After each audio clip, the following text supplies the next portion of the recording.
Gisaeng, sometimes called Jingyo, refers to female Korean entertainers similar to the Japanese geisha and the ancient Greek hetaeri. Gisaeng were not prostitutes but, rather, artists. Although many casual observers mistook Gisaeng as prostitutes in Korea, Gisaeng entertained aristocracy or royalty, such as the Yongbans and kings, as artists. First appearing in the Goryeo dynasty, Gisaeng served in the government as entertainers, required to fill a variety of roles. In addition to entertainment, those roles included medical care and needlework. Many worked in the royal court, but they also served throughout the country. They received careful training, frequently achieving accomplished in the fine arts, poetry, and prose, although nobility often ignored their talents due to their inferior social status. Depiction of a Gisaeng room.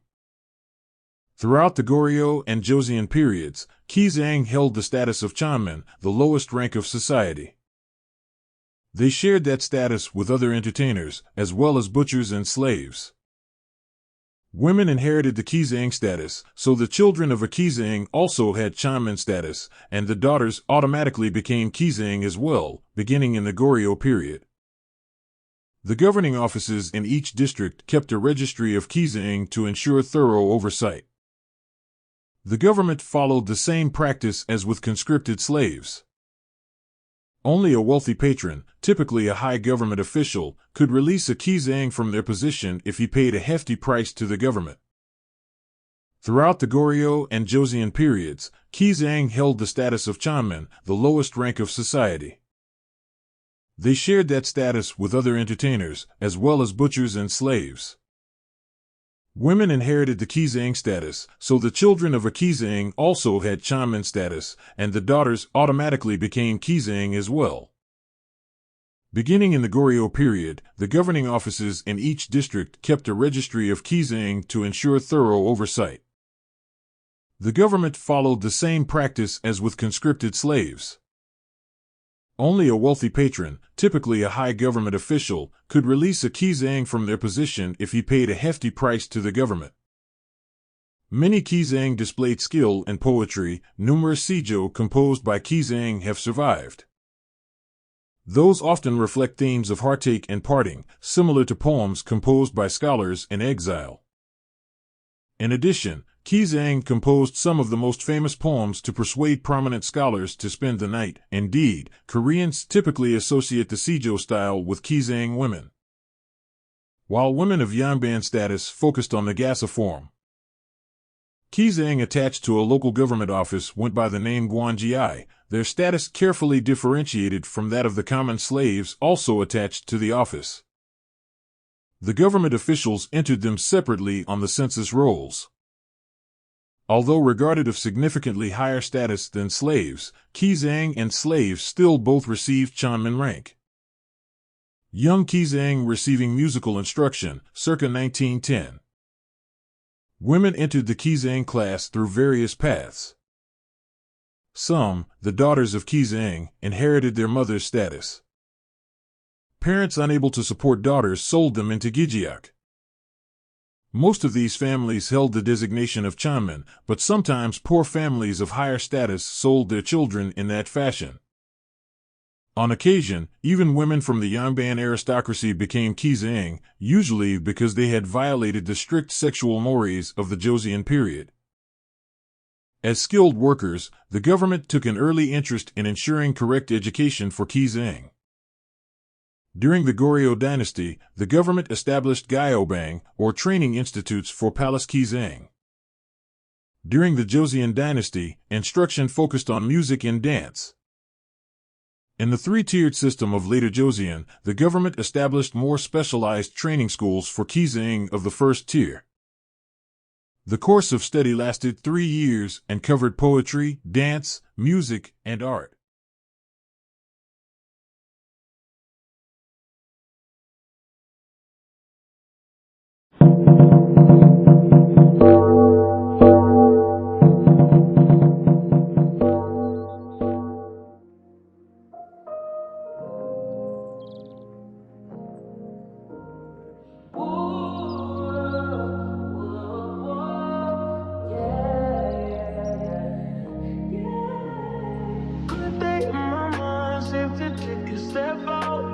some in now. Let your edge out. To some iceberg, you'll be heavy in my mind. Can you get the heck out? I need rest now. Got me bummed out. You so baby, baby, baby. I've been empty my shit. I should've came from losing the best of me. I worry that I wasted the best of me. Oh, you baby, you don't care. I'm trying to be in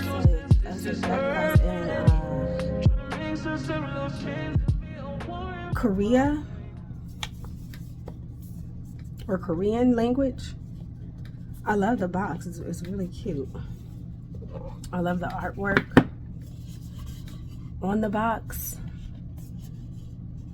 Really, really, really dope. Alright, I was hoping that the guidebook was in English, but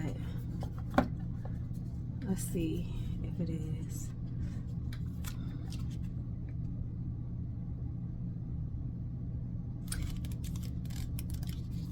So far it's in, okay, so it's both, yeah, good. So it's in both Korean language and English, which is dope. That way I'll be able to actually study the cards and get to know the deck. So what drew me to this, guys, was the culture. Wow, this is really, really dope. Love this.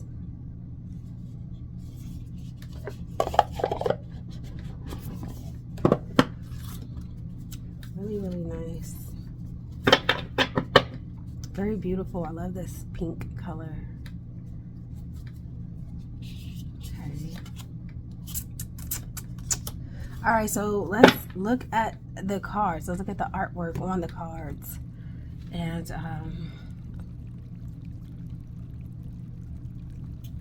then I'll pull a few cards and see what they mean.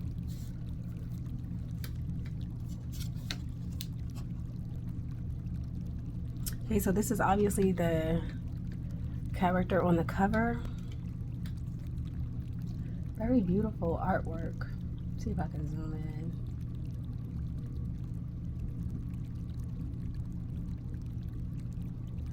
Okay, no, I can't. So that's card number 1. This is card number 2.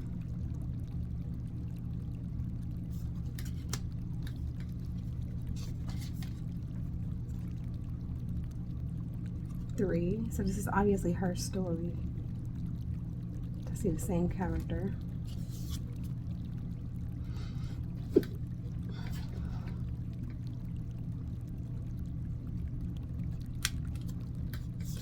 For card number 5.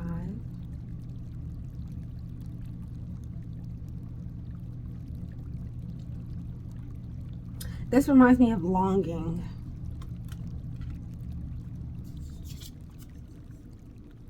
6.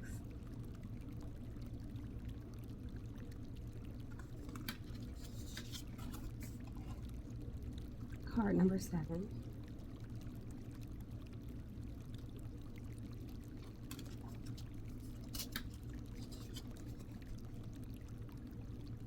Eight.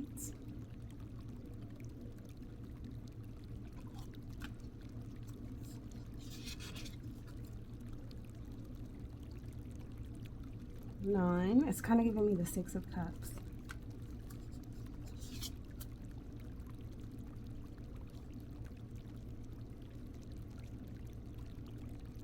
10. 11. Wow. 12.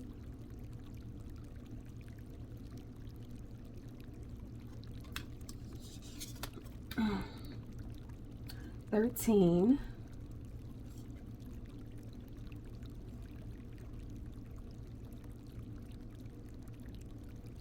13. It's kind of giving me the story of someone that's in some type of trouble, but almost as if they don't know. Like, they don't know that they're in some type of trouble.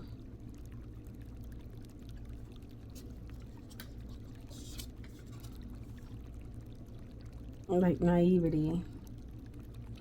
However, the person that's in trouble, they have people around them that are like praying for them.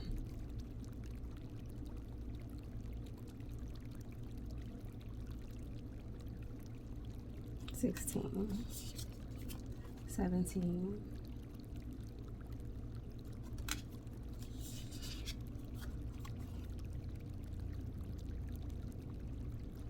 $18.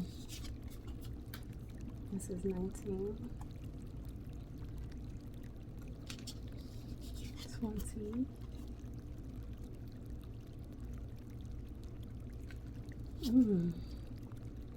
21,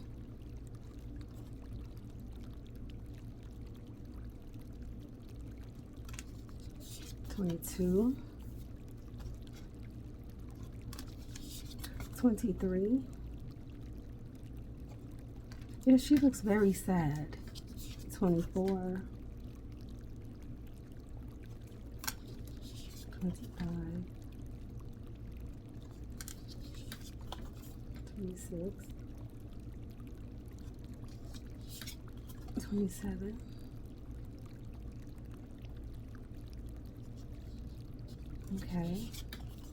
28,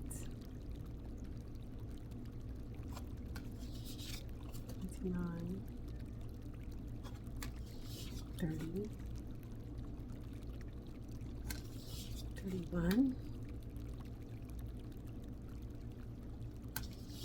32, 33, 34, 35. Very interesting. It's kind of like a movie. 36,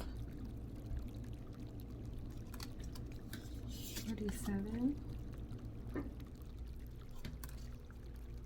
38,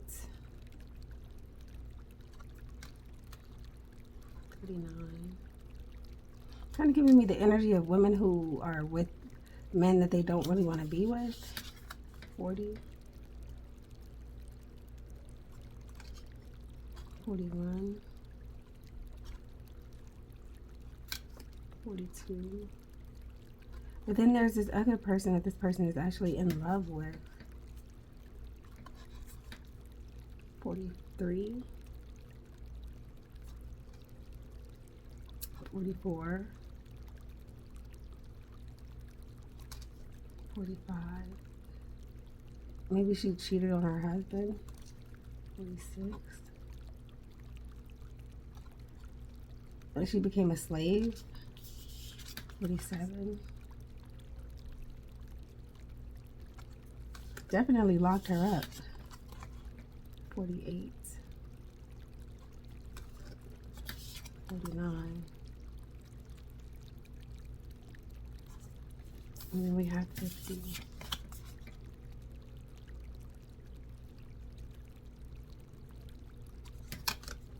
Okay. So again, I'm going to have to do some research on it because it's interesting. It's very interesting. Let's see what card comes out. They shuffle perfectly.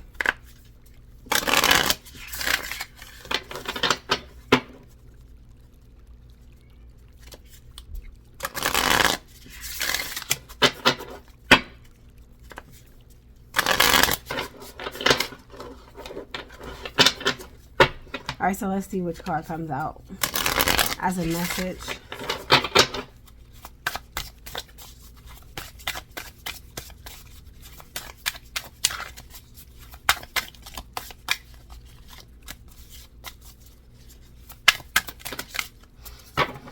Okay.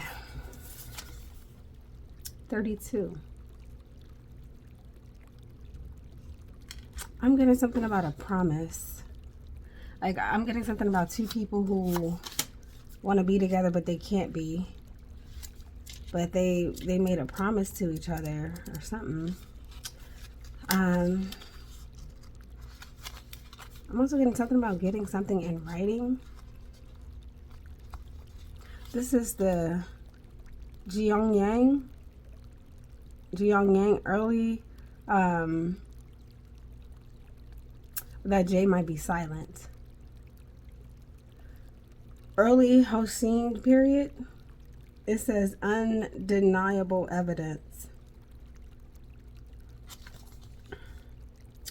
Okay. It says the hint here is someone will ask for something or a mask to prove your love. Detail. One can guess Prince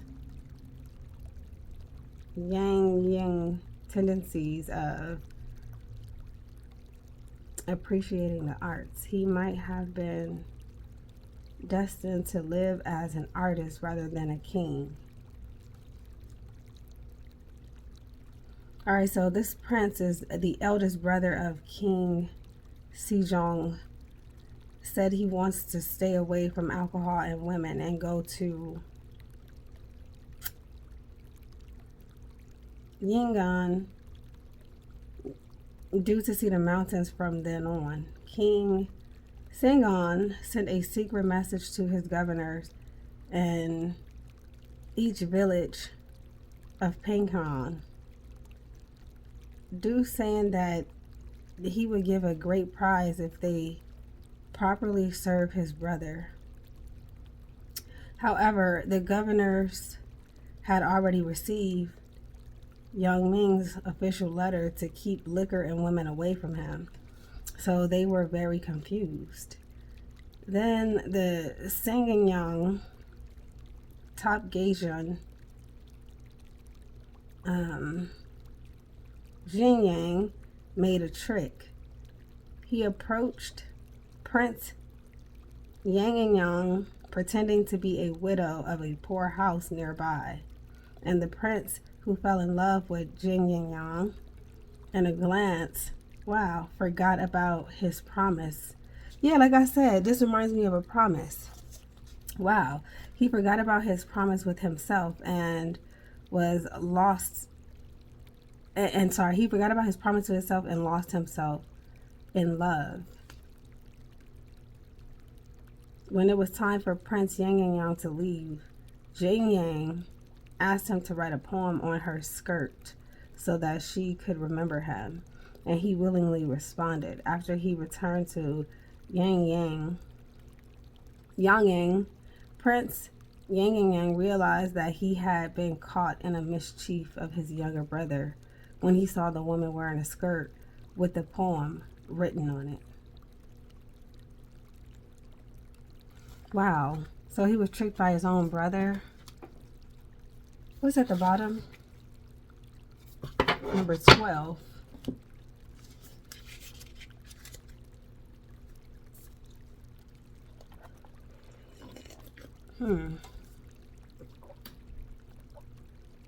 Like I said, somebody's not with who they want to be with. Instead, they're with somebody else who they don't want to be with. I feel like there's a lot that needs to be said, but let's see, 12. Gangman, late Joseon period. It says dreams different in the same bed.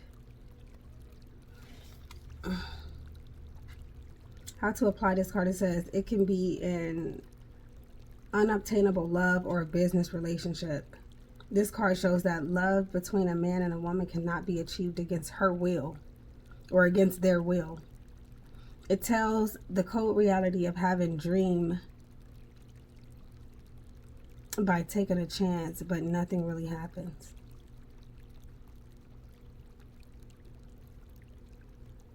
The hint, two people in different positions.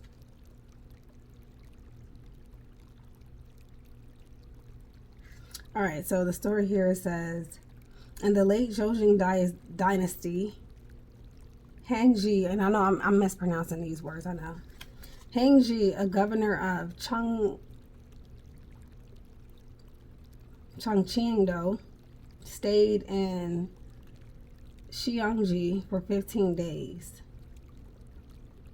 Xiangju for 15 days. On the third day of his stay, he stretched out his feet while asleep and felt someone else. Okay. On the third day of his stay, he stretched out his feet and fell asleep and felt someone else's skin. There was Gangmei. Gangmei says she comes secretly under the district magistrate's order, and if Hongji does not take care of her, she would be punished. Hongji said it is not a difficult thing, and he rolled up the bedding to the gang, easy to come in. They slept together for 13 days, but nothing happened between them. On the day Hongji left Xiangju after 15 days, he saw Zhang Mei crying and asked, "Do you still have affection for me?" Gong Mei answered, "What kind of affection do you mean?" "I am just crying because it was boring, even though I am a